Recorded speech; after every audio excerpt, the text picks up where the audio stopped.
What's up, everyone? We're back for another episode of Locked On Bucks, and the preseason is here. As I'm recording this, we are fewer than 24 hours away from tip-off between the Bucks and Grizzlies, so I'm going to get into that, and we're going to go through the injury report. Me just reading the injury report might be the whole podcast today. Let's get into it.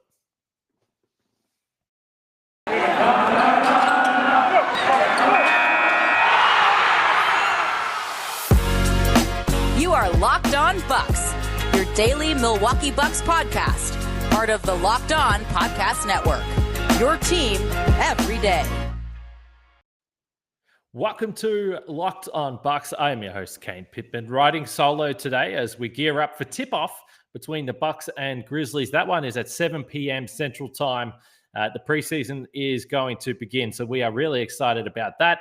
As always, you can find me on this show Monday to Friday, wherever you get your podcast, but also now on YouTube. And we thank you guys for making Locked On Bucks your first listen of every single day.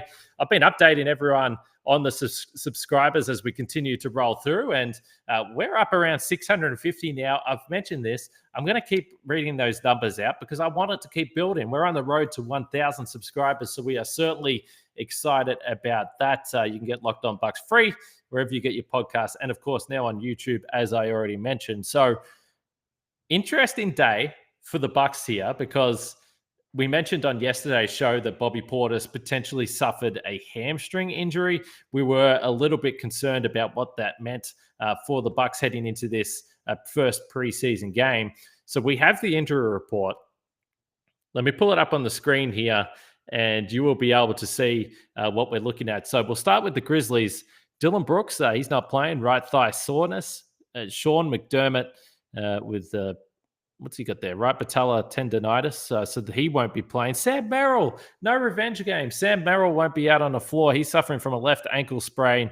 And then Killian Tilly is out with back soreness. But let's get to the Bucks, because this is where the intrigue is. So we know Dante DiVincenzo, he's out with left ankle surgery. Giannis is out with left knee soreness. No surprise there. But then we get to some of the names that maybe we weren't expecting to see on here. Maybe you were. Bobby Portis is out with a left hamstring strain. The word strain in there is a little bit concerning to me. I'll come back to that. Semi Ojeleye is out with a left calf strain. Khris Middleton, bilateral hamstring soreness, he's out. And Rodney Hood is out with right midfoot soreness as well. So a lot of guys out. So as far as Bobby Portis is concerned, as I mentioned, the fact that it's a sprain, so he left the scrimmage early, and there was the indication that he felt something in his hamstring. So you say, okay, well, is that a little bit of hamstring awareness? Was it just a twinge? Maybe it was a cramp. Maybe they were being overcautious. The fact it does say a strain there is a little bit of a concern. We'll find out more when we get a chance to speak to Mike Budenholzer pregame. But generally with a hamstring strain, and this is, again, I don't have any knowledge. This is just what we know. When we see hamstring strains, it can become at least a 2-week injury, sometimes more. So we'll see. Again, maybe they're being overly cautious with Bobby. It's the preseason. Maybe we'll see him in preseason action, but it certainly does at least open the possibility that he won't play in the preseason. So we'll see. We'll see how this pans out. We'll cross our fingers and hope for the best. But what it does do is open up the possibilities for some interesting lineups that the Bucks are going to run in this game. So we've spoke a lot about the big man department and the fact that maybe there's certainly some feeling out there that the Bucks might need to add another big body, another big man. I'm not 100% in that camp, particularly for the start of the season. I'm not that worried about it. But in this game, when you've got no Giannis, Bobby Portis isn't going to be playing as well. You say, okay, well, who's going to start? Brook Lopez, unfortunately, the guy that always plays in these games. And my friend, good friend back in Milwaukee, Andy Menchel, tweeted this actually at me, and he said, Brook Lopez always plays these games. And if you think to all the funny lineup games that the Bucks have had over the years, that game in Atlanta where Bonzi Colson played big minutes, Timmy Frazier, 53 minutes in that game, the famous game, Brook Lopez played. At that point, he was actually on pace for 82 games. Of course, he missed the last game of the season and he only played 81. But yeah, Brook's always the guy that plays. He's been pretty resilient, and knock on wood, he stays that way. You guys know how I feel about Brook Lopez. I think he's so important to this team. But you're still going to have Brook out there. You're not going to want to play him big minutes. Semi Ojeleye is not playing either, so that was another guy that we thought was going to crack into that rotation. So does it open the door for Sandro Mamukelashvili? And I will say, we had a YouTube listener who got in the comments and said, rather than calling him Mamu, it reminded him a little bit of Giannis's rookie season, where everyone just called him Giannis because they couldn't be bothered saying his name. So, look, I get that. I personally just think Mamu is a cool nickname, but I can say Sandro Mamukelashvili. It's actually not that hard to say, so we can go with that. So, Mamukelashvili, I think, is a chance to get some significant minutes in the preseason. If I had to pick a starting lineup, if I had to project a starting lineup right now, and this is just my thoughts, so you can let me know in the comments, either on Twitter if you're listening via your usual podcast platform at Kane Pittman, or you can get me on YouTube here in the YouTube comments. If I had to project a starting lineup for tomorrow, so Drew Holiday starting at the point, Brook Lopez starting at the 5. Seems fair enough. I think Grayson Allen's going to start at the 2. Grayson, I think, is going to start the season in that position anyway. I think he's the obvious choice to replace Donte DiVincenzo as he continues his recovery. I think this is where it gets interesting, because we have seen in the past that Bud, with certain players, likes to keep them in a bench role. Now, I know it's only the preseason, but Pat Connaughton's been a pretty important player for this team. I might be wrong, but I think he might stay in the bench role. George Hill, I think, is definitely going to stay in the bench role. So if I had to guess, and this is just a guess, I think you're going to see Jordan Nwora start tomorrow at the 3. And I think you're going to see Thanasis. I think we're getting some Thanasty minutes. I think Thanasis is going to start at the 4. And again, just a guess, I think we're going with Drew Holiday, Grayson Allen, Jordan Nwora, Thanasis, and Brook. That's my prediction. Let me know what you think. We haven't got long to find out before this game tips off. As I said, 7 p.m. Central Time anyway, but I'm excited for it. I'm excited for preseason basketball. I was watching some preseason basketball tonight here at home while I was working, and I really enjoyed it. So I asked you guys, though, on Twitter, and if you follow me on Twitter at Kane Pittman, you may have seen this tweet. I said, you guys let me know what you're looking forward to now. You know who's playing. You know who's not playing. What are you looking forward to from this preseason interview? You guys had some great answers, so I'm going to hit on a few of those topics and some of my own thoughts after I talk about the Sleeper app. And I've been letting you guys know about Sleeper for a little while here. I don't play fantasy basketball typically because I kind of get over it. I get over the daily grind of having to pick this team, pick this player, change my lineup. This guy's late.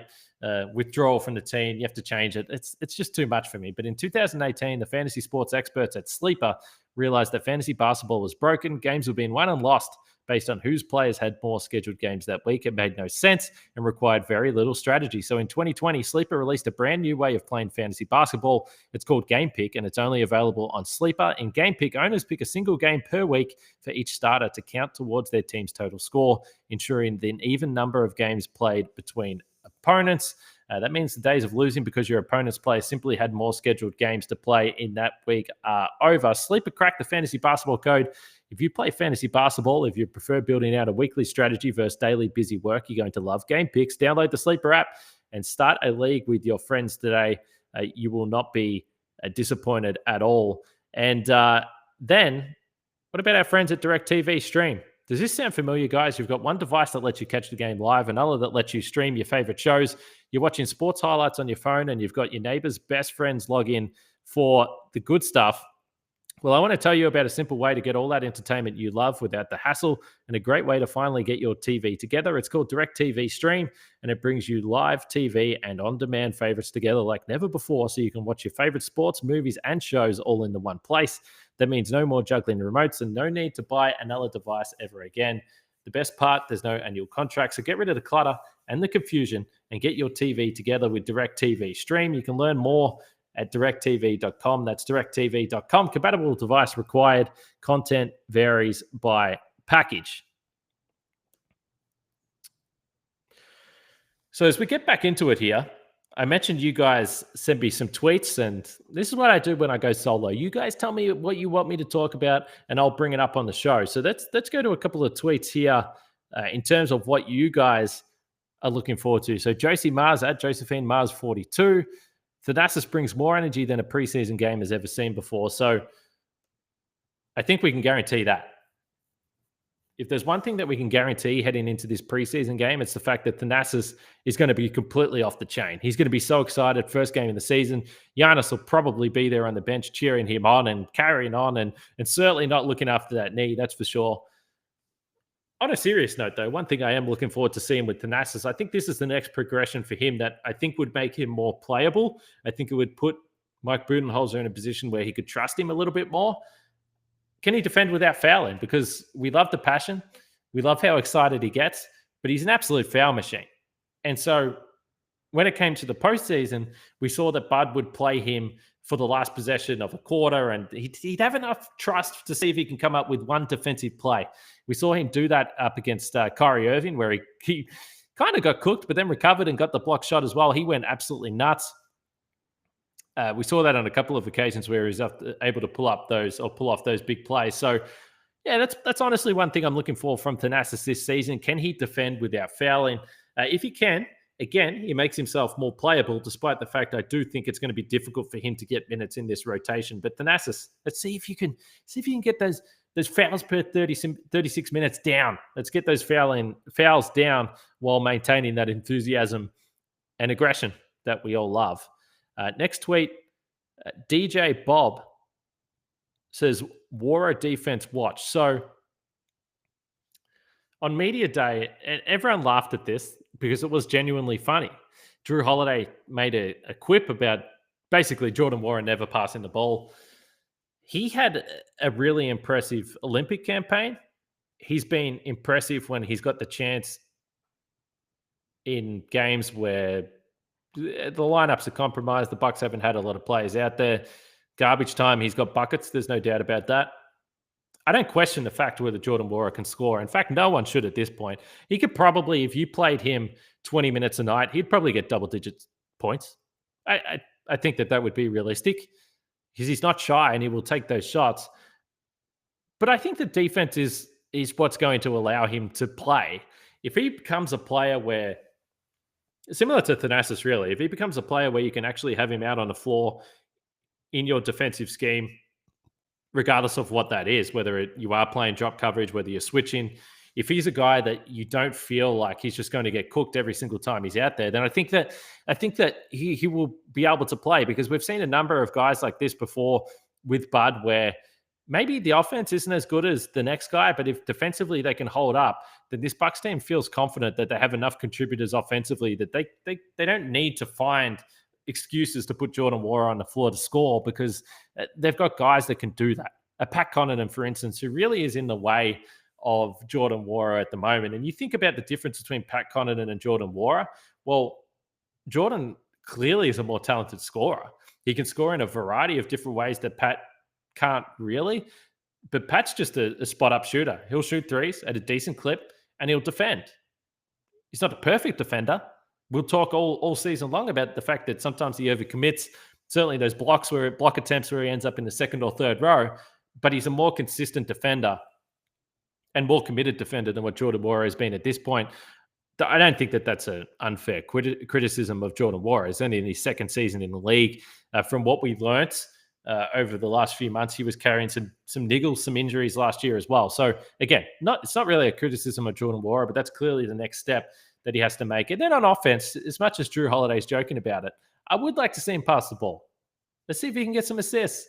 I was always making jokes about Bryn Forbes last year that he didn't know how to pass the ball, or whenever he got an assist, it was a big deal. So yeah, let's see some of that from Jordan Wara. That would be fun to see. This last tweet here that I've got, Dakota Schmidt says, well, obviously it would be Mamu. So Sandro Mamu Kalashvili. Lots of excitement around Sandro. I don't think that he's going to play a lot this season for obvious reasons. But if there is a situation like this where some minutes open up and he impresses during preseason with the opportunities that I think he's clearly going to get, he at least then shows the coaching staff, shows Bud and his teammates that, yeah, he can be a contributor. One of the conversations I've been having with Eric Name and Frank and all the crew that I chat with there on a daily basis, Mitchell Maurer, Dean Maniart, what position is Mamu? Is he a 4? Is he a 5? I don't really know. And I think defensively in the modern NBA, the biggest question mark is if you're a big guy, which he is, 6'10", Are you quick enough to defend the small ball fours that you see? And just for instance, you go up against the Boston and Jason Tatum's playing the four. But are you big enough to defend the fives? Now, I think it's less of a problem when you play up because there aren't too many traditional big men. We know Brook Lopez is needed when you're playing a Nikola Jokic or a Joel Embiid. But most of the time, your big man can get away. But Brook Lopez isn't out on the perimeter too often. So I think that's easier to play up. But could Sandro play at the four? I think that would be an intriguing option. Is his three-point shot real? Pretty inconsistent from what we've seen so far, I would say. I know he hit a three in the scrimmage. He hit a couple in Summer League, but you never really felt like he was knocking them down. So is that real? I think the one thing that we've seen has been really impressive to me has been his passing ability and his ability to put the ball on the floor. Now, can he do that against NBA caliber opposition? I don't know. Summer League, you can get away with that kind of stuff. But what's he going to be able to do in the preseason? Without Giannis on the floor, I think there is some interesting minutes to be had here for Mamu Kalashvili. So we will see what he brings to the table. But I agree with Dakota. He's one guy that I am certainly interested in seeing what he can bring to the table. I want to talk about the aspect of preseason and how, depending on where your team is in the contending window, how it changes your perspective of the preseason. I'm going to get to that in just a second. Before I do, we've got a new sponsor of the podcast, Shopify. Shopify gives entrepreneurs the resources once reserved for big business. So upstarts, startups, and established businesses alike can sell everywhere, synchronize online and in-person sales, and effortlessly stay informed. Scaling your business is a journey of endless possibilities. I can't recommend Shopify enough. Reach customers online and across social networks with an ever-growing suite of channel integrations and apps, including Facebook, Instagram, TikTok, Pinterest, and more. Gain insights as you grow with detailed reporting of conversion rates, profit margins, and beyond. More than a store, Shopify grows with you. This is Possibility, powered by Shopify. Go to shopify.com/lockedonnba. That's all lowercase for a free 14-day trial and get full access to Shopify's entire suite of features. Grow your business with Shopify today. Go to shopify.com/lockedonnba right now. That's shopify.com/lockedonnba.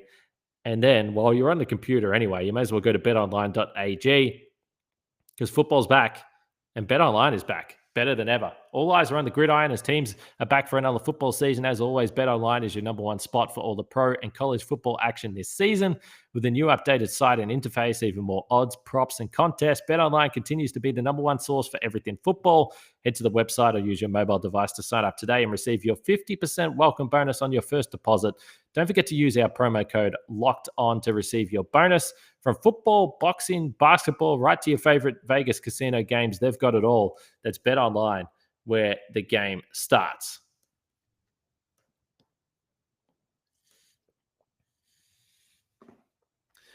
All right, let's keep it rolling here on Locked On Bucks. As always, we thank you for making Locked On Bucks your first listen of every single day. You can get it free wherever you get your podcasts. And of course, now on YouTube, like I said, 650 subscribers. We're trying to get to 1,000 in the next week or so. So help us out. Jump on at Locked On Bucks on YouTube. Chuck us a subscription, and we would very much appreciate it. If you're new to the show, Monday to Friday, post-game pods are always the most fun, and they're back tomorrow. Frank's back with me after the Memphis game. We're going to wrap it all up, which is going to be exciting. It feels like just yesterday we were doing the Game 6 post-game pod of the NBA Finals as the Bucks won the championship, but we will be back for this one. So preseason is interesting to me, and someone asked me this question, and what do you look for in preseason? I said, well, it depends. It changes. Now, when you look at the Milwaukee Bucks and when you're a contending team, which is still kind of new for us covering this team, we're a couple of years into it. But I remember back 4 or 5 years ago, preseason was really exciting because you wanted to see Giannis play. You wanted to have a good look at him and say, okay, where is he improved? What has he added to his game? What type of player is he going to be this year? What's the ceiling for Giannis? Along with other players. Oh, Greg Monroe's come to the Bucks. What's he going to bring? Eric Bledsoe, can he take a step this season? It's not so much the case anymore because your mindset shifts from which player can move into the star category, which when you're not a contender, you need stars to move into that bracket. So that's what you're trying to see. Now for the Bucks, it's which role player can complement those guys the best. which role player can complement the stars? So unfortunately, in this game against Memphis, we're not going to see Rodney Hood. We're not going to see Semi Ojeleye, a couple of guys that I think there's a lot of intrigue around. But we're still going to see Grayson Allen. We are still going to see Mamu Kalashvili, as I mentioned a couple of times in this pod. Thanasis will probably get some minutes. George Hill might get his first minutes on the court if he plays. So there's still enough question marks for me to carry intrigue into this preseason, but it just changes because with your stars now, you're almost fine with them not playing. Like if you ask me, I'm fine with Giannis resting and recovering and making sure he's right for the regular season. I don't really need to see him in the preseason. If he plays, cool. But I don't. He doesn't need to prove anything to anyone anymore. So it's just a different mindset when it comes to the preseason. So that's my take. I don't know how you guys feel on it. I'm still excited to see, but I'm excited to see role players, young players, rather than whether guys can take the next step to superstardom, which I think is the big differential when it's a contending team versus a team that's trying to make that next step. So before we wrap it up, I do have to mention we've been asking about the radio broadcast. Who's going to be the play-by-play caller? What are the Bucks going to do? Well, we did have an announcement today. Our friend, obviously, huge part of what this podcast is and what the podcast has become, Eric Name, he's going to be doing some analyst work with the Bucks Radio Network during the preseason, and Gabe Neitzel is going to be doing the play-by-play. He's from ESPN Milwaukee. He's done play-by-play before with various sports. He's also done ESPN national radio as well. I'm a little bit biased because I'm friends with both of these guys, but I love it. I'm excited for them. I'm going to be tuning in on the Audio League Pass to support them and hear how they go. It is only just for the preseason. We will find out who's taking the play-by-play role in full, and I would guess Eric probably doesn't have enough time to be writing for The Athletic and giving us his fantastic stories on top of doing the radio stuff. But nonetheless, very cool for them. I'm happy. I'm a proud friend of those two guys. And I will say this. I mean, it's good for Gabe because, as I mentioned, he's done some national radio stuff before with ESPN. And I know that he's done shows with Ryan Hollins before, which I think is probably pretty good preparation to sit in the booth with Ryan Hollins and Eric, both into the hot take. So good for Gabe. He should be well prepared to deal with Eric there as they get into the season. So I just had to throw that shot there. I couldn't help myself. But let's wrap it up. Short show today, preseason. There's a game only a few hours away. Like I said, make sure you check it out. Frank and myself with the post-game pod will be wrapping it all up. Hit us up with your takes, either in the YouTube comments, on Twitter. You can get me at Kane Pittman. Remember to subscribe. I'm going to keep asking you. I'm going to be a massive pain in the ass doing that, but we really appreciate the support for myself, Kane Pittman. We'll catch you tomorrow night after the game.